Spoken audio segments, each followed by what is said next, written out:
Klein melangkah beberapa langkah ke depan dan melihat kliennya.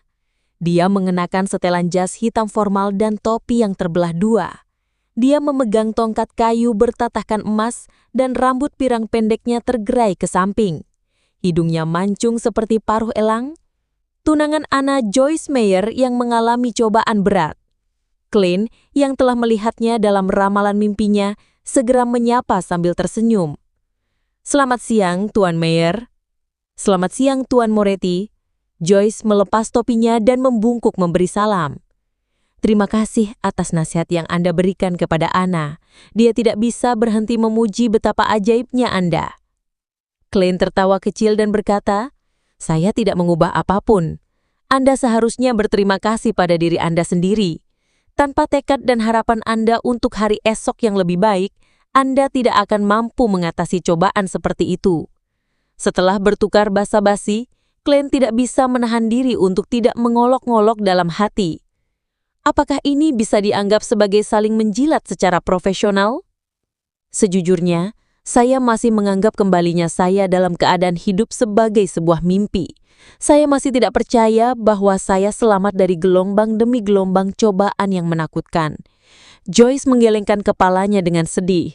Tanpa menunggu jawaban dari Klein, ia bertanya dengan penasaran. "Anda tahu siapa saya saat Anda melihat saya? Apakah itu karena hidung saya yang unik atau karena Anda meramal bahwa saya akan mengunjungi Anda?" "Saya memiliki informasi rinci tentang Anda. Itu sudah cukup bagi seorang seer," jawab Klein samar-samar, bertingkah seperti seorang penipu. Joyce memang tertegun.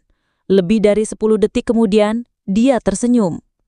"Tuan Moretti, saya ingin meminta ramalan dari Anda." Saat dia menyelesaikan kalimatnya, tiba-tiba dia menyadari sesuatu.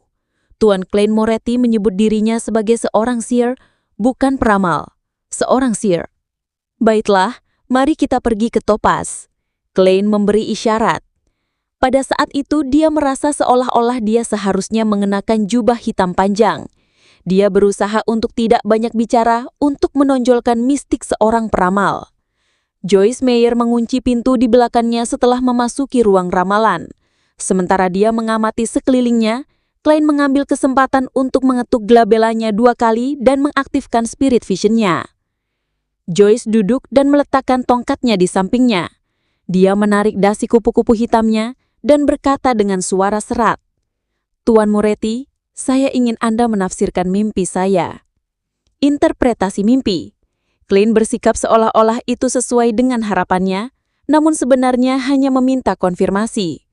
Dia melihat bahwa warna-warna yang melambangkan kesehatan Joyce terlihat kusam, namun tidak ada satupun yang menandakan penyakit yang akan datang. Warna-warna yang melambangkan emosinya didominasi warna biru dan kegelapannya menunjukkan bahwa dia sedang dalam keadaan tegang. Joyce mengangguk dengan serius. "Saya mengalami mimpi mengerikan yang sama setiap malam sejak Alfalfa tiba di pelabuhan Enmat. Saya tahu bahwa hal ini mungkin berhubungan dengan trauma akibat cobaan berat yang saya alami, dan saya harus menemui psikiater. Tapi saya curiga ini bukan mimpi biasa. Mimpi yang normal pasti memiliki beberapa detail yang berbeda, bahkan jika mimpi itu berulang setiap malam. Tetapi mimpi ini setidaknya konstan di bagian-bagian yang dapat saya ingat. Bagi seorang seer, mimpi seperti ini dilihat sebagai wahyu yang diberikan oleh Tuhan," kata Klein, setengah menghibur dan setengah menjelaskan. "Dapatkah Anda menggambarkan mimpi itu kepada saya?" Joyce menggenggam tangannya dan mengangkatnya ke atas. Ia berpikir sejenak sebelum berkata, "Saya bermimpi jatuh dari Alfalfa ke laut. Lautan berwarna merah tua, seolah-olah dipenuhi dengan darah yang membusuk. Saat saya jatuh, saya dipegang oleh seseorang di atas kapal. Saya tidak dapat mengenalinya, tetapi saya tahu bahwa dia sangat kuat. Dan saya juga berpegangan pada seseorang untuk menyelamatkannya agar tidak jatuh ke laut. Saya mengenal orang itu. Dia adalah penumpang kapal Alfalfa, Eunice Kim." Karena berat badannya dan perjuangannya, saya tidak dapat menahan beban dan hanya bisa melepaskan tangan saya dan melihatnya dilahap oleh lautan darah. Pada saat itu, orang yang berada di atas saya juga melepaskan tangannya. Saya mengibaskan tangan saya, berharap bisa meraih sesuatu, tetapi tidak ada. Saya hanya bisa jatuh dengan cepat. Kemudian saya terbangun dengan ngeri, keringat membasahi punggung dan dahi saya. Klein memegang dahinya dan menepuk-nepukannya dengan lembut seolah-olah sedang berpikir. Ia kemudian mengatur kata-katanya dan berkata, "Tuan Mayer, mimpi buruk yang sama, dan mimpi buruk yang berulang, ini semua adalah masalah psikologis dan memiliki sumber yang sesuai. Mimpi buruk yang sama yang berulang berkali-kali adalah pengingat dari spiritualitas Anda. Ini juga merupakan wahyu yang diberikan oleh Tuhan." Setelah melihat Joyce tampak bingung, ia menjelaskan, "Jangan ragu, spiritualitas orang biasa juga mampu memberikan pengingat. Saya tidak tahu apa yang sebenarnya terjadi di Alfalfa, tetapi saya dapat melihat bahwa itu adalah tragedi darah dan baja. Itu telah meninggalkan trauma yang mendalam dalam diri Anda." Melihat Joyce mengangguk sedikit, Klein melanjutkan, "Anda pasti sangat ngeri, sangat takut di kapal. Sangat mudah bagi seseorang untuk kehilangan kemampuan observasinya ketika diliputi oleh emosi yang begitu kuat, sehingga melewatkan tanda-tanda yang seharusnya tidak terlewat. Ini tidak berarti bahwa Anda tidak melihat tanda-tanda itu, tetapi Anda telah mengabaikannya. Anda mengerti? Itu terabaikan. Dalam alam bawah sadar Anda, dalam spiritualitas Anda, detail-detail yang telah Anda lewatkan itu tetap ada. Jika hal yang ditunjukkan oleh detail tersebut cukup penting, maka spiritualitas Anda akan mengingatkan dalam bentuk mimpi." Sebelumnya, saya pernah mengalami kasus serupa, yaitu mengabaikan suatu perasaan hanya untuk kemudian menyadari bahwa buku harian itu berisi tentang Ray Bieber, tetapi saya lebih sensitif dan memiliki spiritualitas yang lebih kuat. Saya juga lebih berpengetahuan tentang mistisisme, dan dengan demikian dapat membuat kesimpulan dengan lebih cepat. Klein berhenti sejenak dan menatap mata Joyce Meyer. "Apakah Tuan Yonis Kim, yang Anda biarkan jatuh ke lautan darah, meminta sesuatu kepada Anda di atas kapal, tetapi pada akhirnya tidak dapat melarikan diri dari takdirnya?" Joyce menggoyangkan tubuhnya secara tidak wajar. Dia membuka mulutnya beberapa kali sebelum menjawab, "Iya, tapi saya tidak mengasihaninya.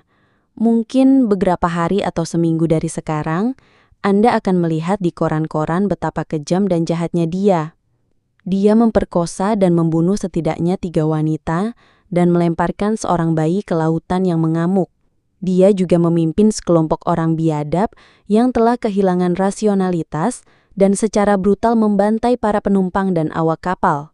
Dia licik, kuat, dan jahat. Saya tidak berani dan tidak bisa menghentikannya. Saya hanya akan kehilangan nyawa saya. Saya tidak meragukan apa yang telah Anda lakukan," kata Klein memperjelas pendiriannya. Kemudian dia menjelaskan, "Tetapi mimpimu memberitahuku bahwa kamu merasa menyesal dan menyesali. Anda percaya bahwa Anda seharusnya tidak melepaskan tangan Anda saat itu. Karena Anda percaya bahwa membunuhnya adalah tindakan keadilan, lalu mengapa Anda merasa menyesal dan menyesalinya, sehingga Anda mengalami mimpi yang berulang-ulang tentang Anda melepaskan tangan Anda?" "Saya juga tidak tahu." Joyce menggelengkan kepalanya, bingung. Klein menyilangkan tangannya dan meletakkannya di bawah dagunya. Dia mencoba menganalisis situasinya. Dengan menggabungkan apa yang baru saja saya jelaskan, sepertinya Anda telah melewatkan beberapa detail. Misalnya, apa saja yang disebutkan Yonis Kim, isi pembelaannya, cara dia menampilkan dirinya, dan lain-lain. Saya tidak bisa mengingat kejadian itu untuk Anda, jadi tolong pikirkan baik-baik. Tidak ada. Yang bisa dia katakan saat itu hanyalah, "Ampuni saya menyerah." Joyce bergumam dengan bingung. Klein tidak tahu persis apa yang terjadi, jadi dia hanya bisa membimbingnya berdasarkan apa yang dia pahami dari mimpi itu. Mungkin Anda merasa bahwa Eunice Kim lebih berguna dalam keadaan hidup, bahwa dia bisa membuktikan sesuatu atau menjelaskan sesuatu? Joyce mengkerutkan alisnya beberapa saat sebelum dia berkata, mungkin. Saya masih merasa konflik yang muncul di Alfalfa terjadi terlalu tiba-tiba dan berubah menjadi intens terlalu cepat. Seolah-olah kejahatan pasif dalam hati semua orang meletus tak terkendali. Itu terlalu tidak normal, sangat tidak normal. Mungkin saya ingin menginterogasi Eunice Kim, mengapa dia bertindak seolah-olah dia dirasuki oleh iblis. Klein tiba-tiba mendapatkan inspirasi setelah mendengar deskripsi Joyce yang melamun. Dia berbicara secara misterius dengan nada yang unik seperti penipu. Tidak, itu bukan satu-satunya alasan. Apa? Joyce tampak terkejut. Klein menyilangkan tangannya dan mengangkat dagunya. Dia menatap langsung ke mata Joyce dan berkata dengan nada pelan namun tegas. Anda tidak hanya menemukan hal yang tidak normal, tetapi Anda juga melihat beberapa hal yang Anda abaikan. Dan menggabungkan hal-hal yang Anda abaikan ini menghasilkan kesimpulan yang menakutkan. Spiritualitas Anda memberitahu Anda bahwa ada seseorang yang harus dicurigai. Dan orang tersebut adalah orang yang telah mencengkeram Anda, tetapi akhirnya melepaskan tangannya dalam mimpi. Anda tidak mencurigainya secara tidak sadar, dan dengan demikian tidak dapat mengidentifikasinya. Dia adalah pasangan Anda. Dia pernah mengendalikan nasib Anda, atau mungkin bahkan pernah menyelamatkan Anda? Joyce bersandar ke belakang secara tiba-tiba, terbanting ke sandaran kursi dengan suara gedubuk. Dahinya perlahan mulai berkeringat, matanya dipenuhi kebingungan. Aku melihatnya. Joyce tiba-tiba berdiri dengan risih menyebabkan kursinya bergoyang dan hampir jatuh. Tuan Tris, dia menggunakan semua energi dalam dirinya untuk mengucapkan nama itu. Dia adalah seorang anak laki-laki yang ramah dan pemalu dengan wajah bulat. Dia adalah pahlawan yang menyelamatkan para korban. Klein tidak menyela pikiran Joyce. Dia bersandar sedikit ke belakang dan menunggu. Ekspresi Joyce berubah beberapa kali. Akhirnya kembali normal yang sedikit pucat. Dia memperlihatkan senyum penuh penyesalan. Saya mengerti sekarang. Terima kasih telah menafsirkan mimpiku. Mungkin ini saatnya bagi saya untuk pergi ke kantor polisi. Dia mengeluarkan dompet kulitnya dan mengeluarkan selembar mangkertas. Saya tidak berpikir bahwa uang dapat sepenuhnya mewakili nilai Anda, dan saya hanya bisa memberikan harga yang Anda minta. Ini untuk Anda. Joyce menjodorkan uang kertas itu ke arah Klein. Saya tidak akan keberatan jika Anda memberi saya 10 pounds. 1 soli? Anda seperti tunangan Anda. Klein tetap mempertahankan aura misteriusnya sebagai penipu dan tidak berkata apa-apa sambil tersenyum saat menekan uang kertas itu. Joyce menarik nafas dalam, mengenakan topinya, dan berbalik untuk berjalan ke arah pintu. Saat membuka kunci pintu, tiba-tiba dia berbalik dan berkata dengan tulus, "Terima kasih, Master Moretti." "Master?" Klein tertawa sendiri.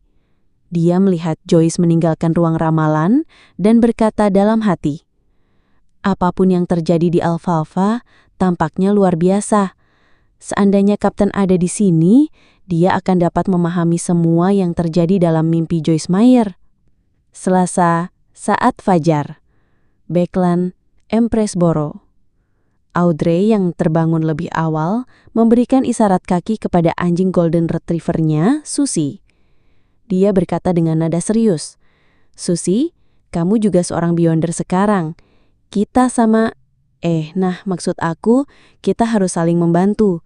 Jaga pintu nanti ya, dan jangan biarkan siapapun mengganggu aku. Aku harus melakukan sebuah ritual." Susie menatap majikannya dan menggoyangkan ekornya dengan jengkel.